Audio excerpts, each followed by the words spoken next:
They call him Howard the Duck. Boy, this movie sure does suck. Oh yeah, Howard the Duck. 37 million wasted on Howard the Duck. Gee, what the fuck were they thinking with Howard the Duck? George Lucas deserved to go bankrupt with Howard the Duck. Gee, what the fuck?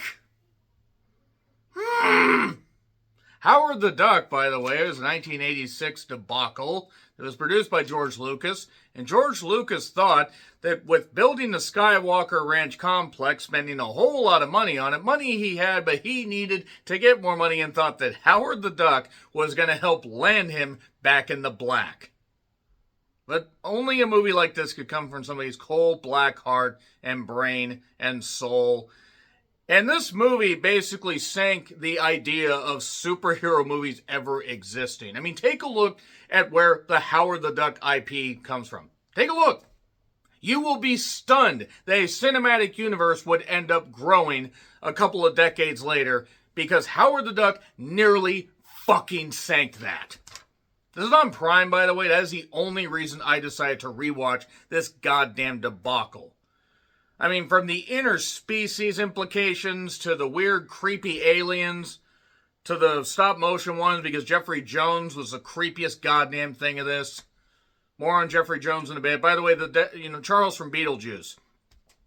Remember why they didn't have him in Beetlejuice? Google Jeffrey Jones and see why he was basically banned from Hollywood. He's been in a few projects since, but man, they must have told him that Howard the Duck was a little boy in a costume. Yeah. Leah Thompson looked great in this. I mean, she still does, but why? She did her own vocals for this. If you have not seen Howard the Duck, by the way, you are monumentally confused even as to why I am so angry at this movie. By the way, I was 5 years old when this came out. I rented it. God, I have not seen this in at least 20 years. And it was terrible then. And it was a flop. This was directed allegedly by a human being named Willard Huyck. I'm going to call him that. He's still alive, but he deserves to get insulted like a little hillbilly. He did Messiah of Evil, which is a film I've been meaning to check out because I've actually heard some good things. And he also helped write American Graffiti. Yeah. The guy that helped write and direct this also helped do American Graffiti. It's also written by Gloria Katz, who did Indiana Jones and the Temple of Doom, and I believe also helped with American Graffiti. So you have Leah Thompson as Beverly Switzler, who is a struggling rock star that has a few bandmates. It's an all-girl group, and that's fine. See, look, there were parts to this that might have worked, but had this film, I don't know, been 90 minutes, at least it would have been shorter. Because there were parts of this where I'm like, why? Why is this thing almost 2 hours? This was unnecessarily long with comedy, as I should have done in quotations, that basically never hit the first time and didn't hit the 10th time they tried the same goddamn jokes. It's like a Dane Cook stand-up special, except this is slightly funnier. And also the aforementioned creepiness of Dane Cook in general is somehow worse than what Jeffrey Jones did. So yeah, Dr. Jane is Jeffrey, dirty pervert Jones. And Tim Robbins is in this. That's right, 8 years later, he would be in Shawshank Redemption, widely regarded as one of the greatest films of the last 40 years. Possibly one of the greatest films of all time. Your mileage may vary on that. I think it's very good. I don't know if I would rank it that high. Ed Gale, by the way, and Tim Rose and a few others played Howard the Duck. Yeah, they got a bunch of short-ass people. They didn't listen to Randy Newman. And Chip Zen was the voice of, or Zine was the voice of Howard the Duck. And I don't know if Chip's actually funny, but he wasn't funny in this. So a humanoid duck from a duck world or a duck alternate universe, or whatever the fuck it is. And, this reminds me of Cool World in the sense that Who Framed Roger Rabbit, appealed to kids even with the adult stuff. It was very, very creepy and was really, in fact, I need to rewatch that at some point. Cool World was like the bastardized version of that. Like the redhead stepchild. Like the one that we just push to the side and we don't acknowledge. Like the weird uncle that gets a little too handsy at a goddamn, bar mitzvah or something. I don't know what I'm on about.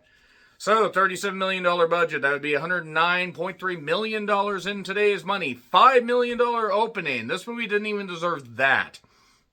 $14.7 million. $14.7 million today, that is. $16.2 million U.S. gross. So it was a Titanic flop. $47.8 million in today's money. And made $38 million worldwide.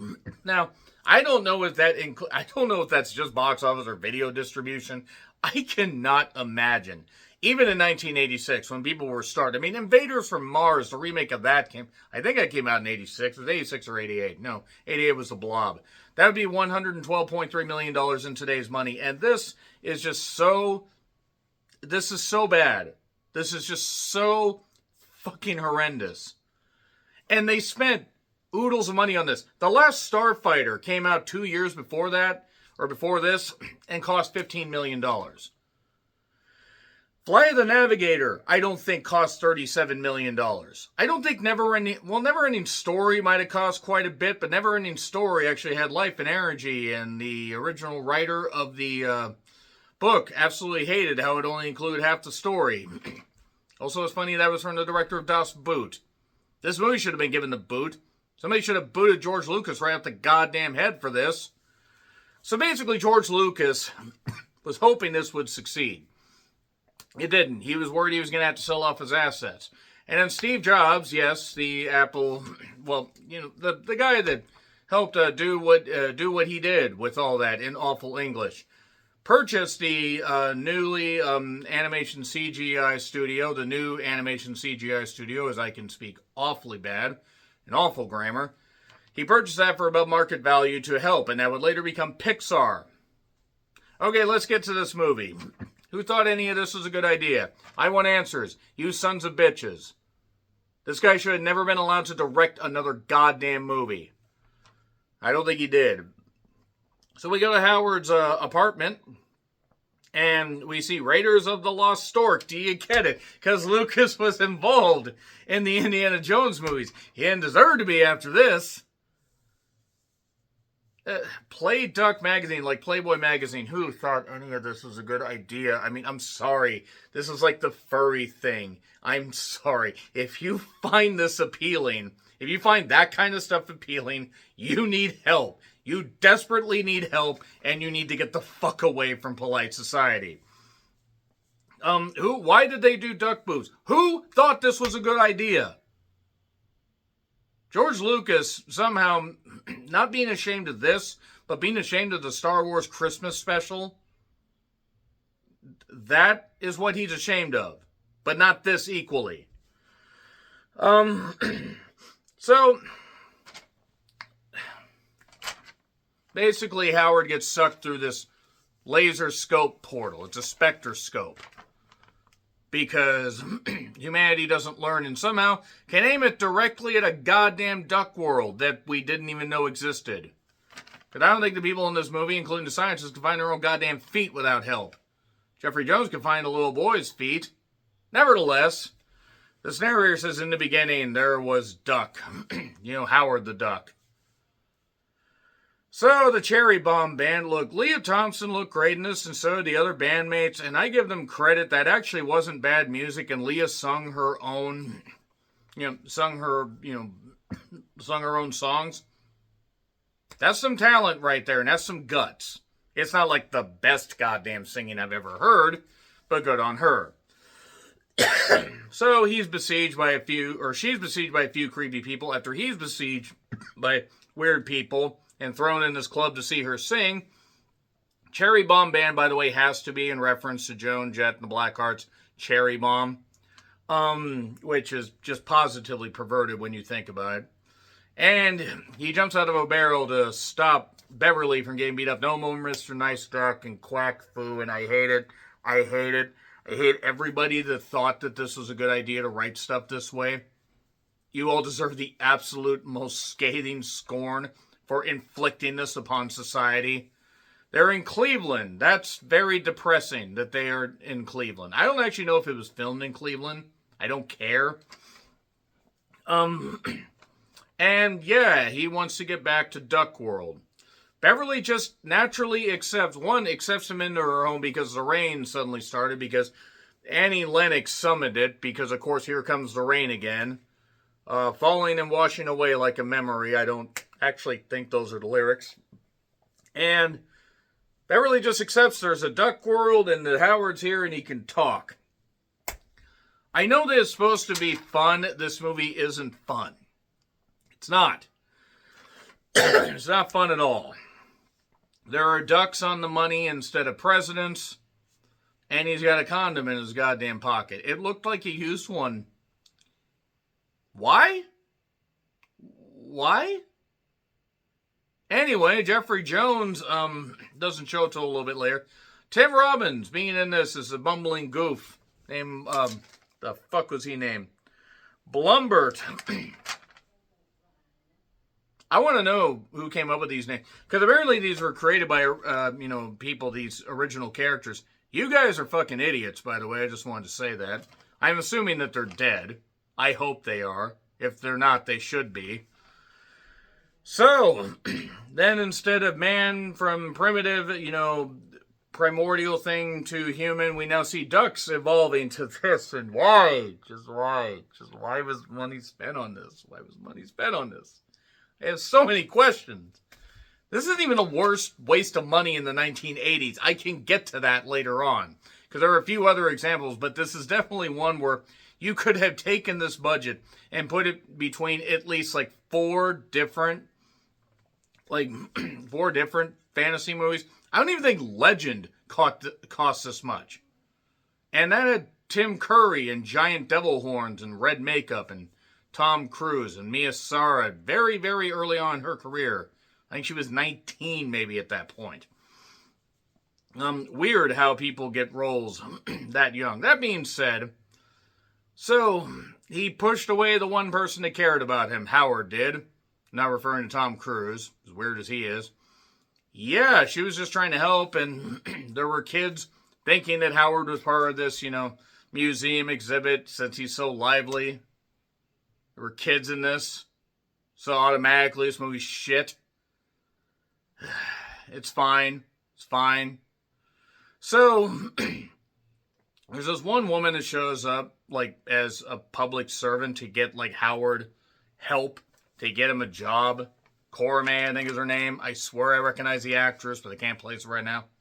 And he got a job at, an adult sauna, where he was cleaning up, hair clogs, and then he pushed his boss into a mucky-filled hot tub and said, "I quit." And then he sees duck abuse on TV, Duck-a-roni, and he also sees Daffy smashed by a goddamn bit of, like a wrecking ball or whatever, because Miley Cyrus apparently, in this alternate universe, just draws them on animated characters. And he goes to see Beverly. The manager named Ginger is holding out money from them, and basically Howard almost stabs him, but actually just catches his earring and catches it like this, and catches a deal in there where it's just like something in this, and he's going to pierce his other ear, but then he gets the money from him and gets them out of the contract. If it's that easy to get out of a musician contract, why the hell didn't, people just do that with Kanye West? I mean, heck, it wouldn't have been that difficult to outsmart him, the idiot. So, yeah, the bar fighting was stupid. He implies he has space rabies. I would have rather taken whatever space rabies were rather than continue to rewatch this bullshit. And then Phil ends up going nuts and takes a feather from him because they're going to determine where he comes from. So they're almost implying that Phil's going to be the evil guy. Who thought the interspecies stuff in this was bad? Leah Thompson again, looking very good in this. And then Jennings, another guy that I sort of recognize, and Tim Robbins just show up. Oh, the door was open, so we thought we'd peer in on you with a frickin' duck puppet. It's fine. It's okay. It's okay. It's fine. It's fine. It's just Leah Thompson with a midget in a duck outfit, so I don't know which is worse, her with a midget or her with a duck. Both, yes. The short people got, well, anyway. So, it was all from a laser spectroscope, and he wants to go home. But then, the scope has issues. Jennings ends up summoning something where it's an alien parasite that ends up inside him that wants to summon more dark overlords because he's one of the dark overlords of the universe. By the way, Dr. Jennings melting away. So Jeffrey Jones melting away and somehow being less creepy than actual Jeffrey Jones is impressive. So, yeah, they're in the restaurant and they're going to cook Howard. I'm skipping over some of this stuff because it's just so bad. It's so bad. It's so bullshit. And then Jennings ends up summoning electricity and doing all this stuff that he doesn't just... Why is any of this happening? Why? I like the waitress. I thought she was trying, at least in this movie. And then he ends up kidnapping Beverly. By the way, I noted The Last Starfighter cost $15 million. The Last Starfighter was directed by Nick Castle, who played Michael Myers. No, really.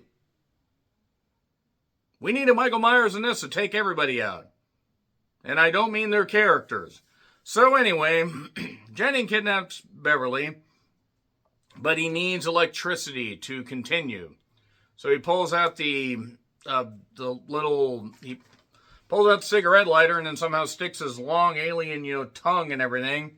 That would be great for the ladies if they were into that sort of thing, and gets a bunch of electricity and he's fine, but that doesn't fry the truck.